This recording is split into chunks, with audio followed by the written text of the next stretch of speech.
This is Denise Allen with PA Ancestors, and this is the final podcast episode of 2020. I am about ready to take a nice long break so I can sink into some home projects and family history work that I've had on the back burner. So let's get into this episode. We're going to cover things that you can do during this time when we're at home, on our computers, and having lots of time to do family history research. Are you ready? I got some great ideas for you. Let's go. Welcome to Your Pennsylvania Ancestors with Denise Allen. Now, most of us spend our time doing genealogy research on sites like Ancestry, Find My Past, Family Search, and those websites are fantastic for genealogy records. What we need as genealogists to really help understand what it is we're looking at is the historical background. Now, I don't know about you, but when I was in school, and this includes college as well as public high school, I learned very little history. So maybe just very little of it stuck with me, but I remember studying the Civil War. I remember studying the Revolutionary War. We touched a little bit on World War II, and that was about it. So if you have ancestors in Pennsylvania, there's a lot of their history that's not even covered in your school classes, especially if you didn't even grow up in Pennsylvania. Here's some ways that you can get the background for the records that your ancestors have created. So they lived in a time and a place in this state, and there's been historians looking at those. They're looking at the industry that they took part of. They're looking at the ethnic group they were a part of, or the religion they were a part of, or the specific geography that they lived in within Pennsylvania. There's obviously been a lot of people in the state that were very impactful in terms of history, finance, industry, you name it, sports. So here's what you do. You need to learn the history of Pennsylvania. You don't need to learn all of it, but you need to learn it for the time and the place that your ancestors lived here. There are some great free resources to do that, and I'm going to cover them. And they're all in the show notes, so don't panic if you don't catch it on the audio.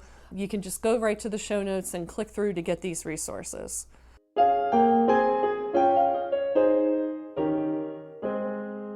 Okay, the first one is sort of the ultimate magazine journal for Pennsylvania history, and that's put out by the Historical Society of Pennsylvania, the Pennsylvania Magazine of History and Biography. It comes out quarterly. Unfortunately, it hasn't been out in 2020 except for the January edition, but it doesn't matter because we're genealogists. We're always going back in time and focusing our interest way past 2020.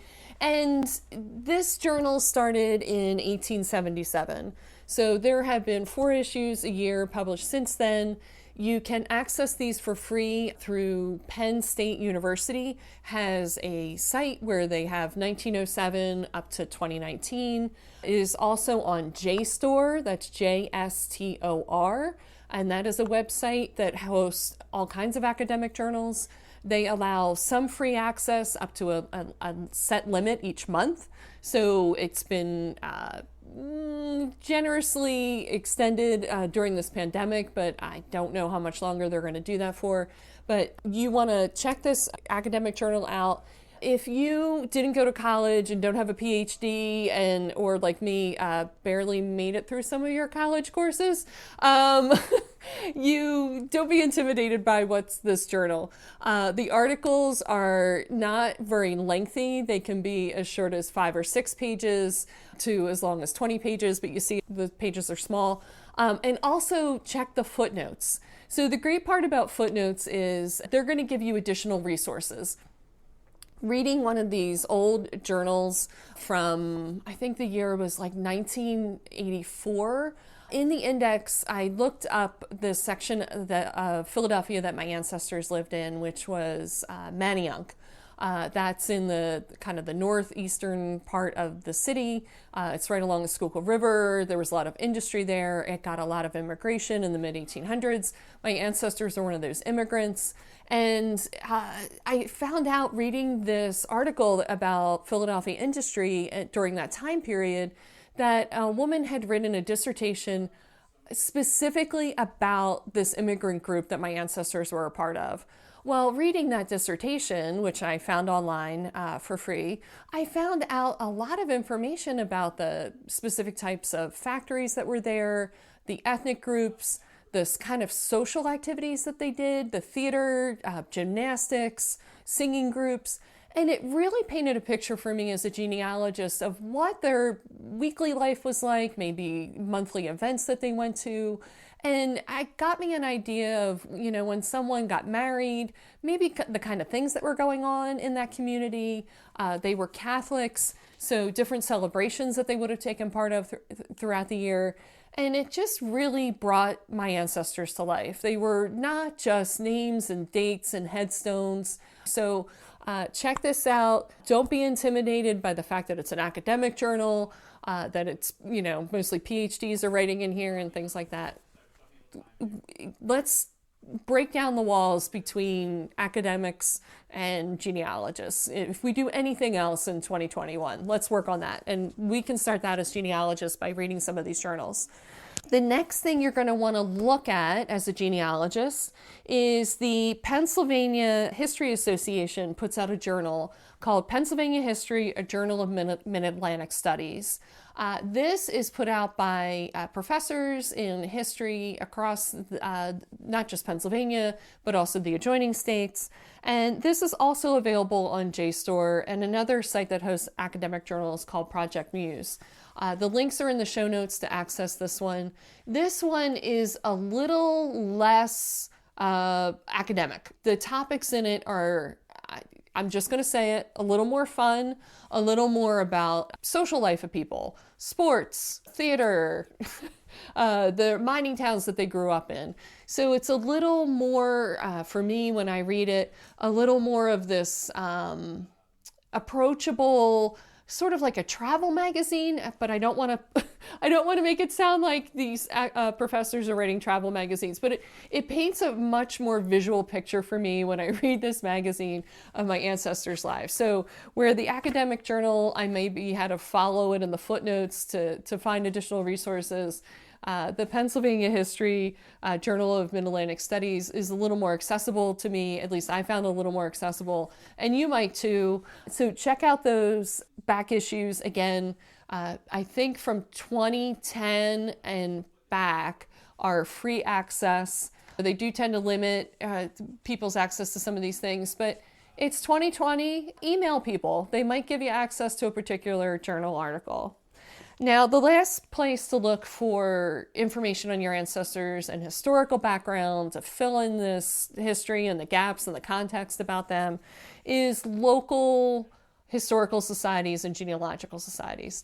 Not every historical society or genealogical society has consistently put out publications during their time, but many have. So check with them. One that I've used is this bulletin from the Historical Society. Montgomery County never had a genealogical society. They've only had a historical society, but they put out this bulletin. And it is the more academically researched in terms of having footnotes, references that you can follow up on for topics that you find interesting. It was in this bulletin that I found out that my one ancestor who said he'd been born in Wrangletown, which is not a actual place name in Montgomery County, but was actually a town called Lancashire, and the nickname for it was Wrangletown, and I found out why it was called that reading an article in this bulletin. It was a small reference, but thankfully due to indexing, I looked up, I found a reference to Wrangletown, and I was like, okay, so maybe it does exist. And then I read the article and found out Lancashire was called Wrangletown because of the continual fights in the bars in Lancashire.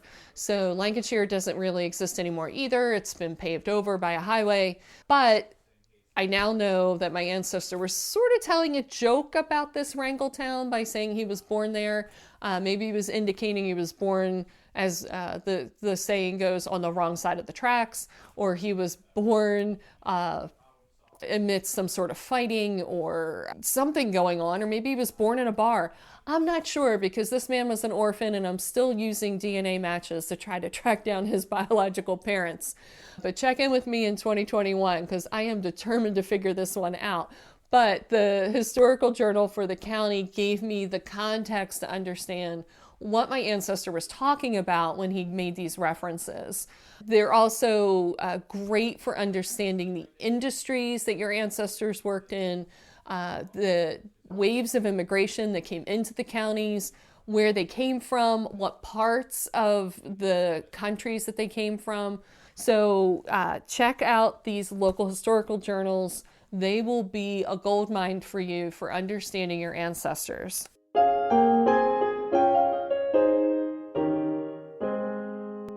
Okay, so you found these historical materials that I've referenced, these journals, magazines, you've contacted historical societies. Now, what are you going to do? Are you just going to start reading at issue 1 and go all the way through? No. Well, maybe if we stay locked in our houses long enough. But here's my suggestion. Here's how I've done it, and it might help you. So first, use the indexing to search surnames for your family, in particular counties, the towns that your ancestor lived in. So those are basics, names and places. Also search time periods. So if you're searching colonial Pennsylvania, that's way different than searching the 1920s in Pennsylvania. So search those time periods using the index and also the titles of the articles.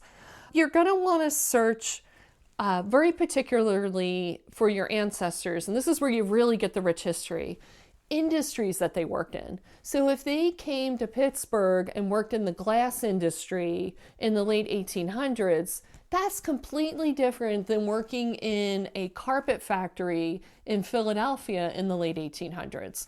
So check the census records for your ancestor. It might have listed their profession, maybe a death certificate did that also, and that would give you a place to start. If it says laborer, you're going to need to do the additional work to figure out what industries were within walking distance, because they were most likely walking to work for a long part of our history. So the iron industry was big, where we had what they originally called plantations. Now we just call them iron manufacturing, or iron furnaces around Pennsylvania. If your ancestor worked in one of those, you're going to want to read the history of that. You know, who owned that place, who managed it, what other families were there, because all their lives intersect.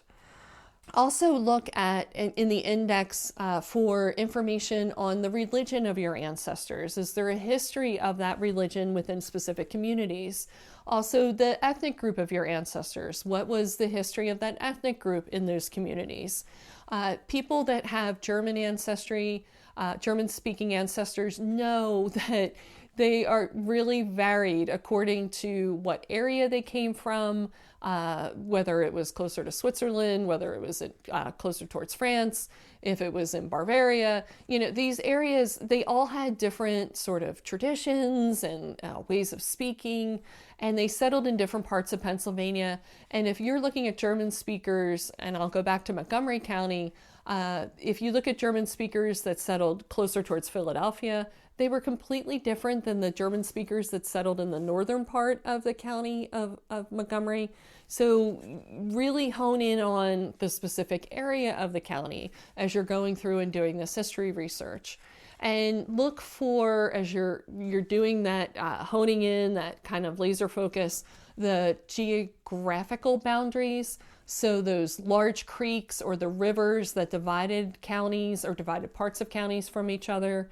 A creek is typically something that you can walk across. A river is something that you need a boat or a bridge to cross, is sort of how we delineate them here in Pennsylvania.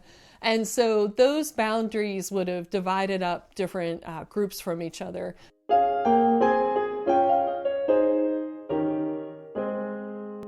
Now for me, I'll be taking a break and doing some major house projects that we've had on the back burner for a while over the Christmas and New Year's holiday. Of course, we won't be visiting family like many of you because we want to try to keep people healthy. So many things are unknown with this virus. It's been a real roller coaster for me, I know, and I'm sure for you too. And I really am praying for just really for peace for all of us, some new stability in terms of our daily lives and sort of our national life. And I really hope that studying your family history helps in bringing you that peace. I think it's important to keep in mind that the stories we tell ourselves about our past and who we are and where we came from and what our impact is, you know, those stories really make a difference in terms of how we go about our day-to-day life and what we think about the future. I'm not going to dictate to you what your family story is. I think that is something for each of us to discover for ourselves, and what we feel our places in the world and who our ancestors were in their world at their time. I am providing a bunch of resources for you to do that work and sort of put that story together for yourself. This is Denise Allen with PAAncestors.com, and I wish you many discoveries of your Pennsylvania ancestors for the rest of 2020 and into 2021.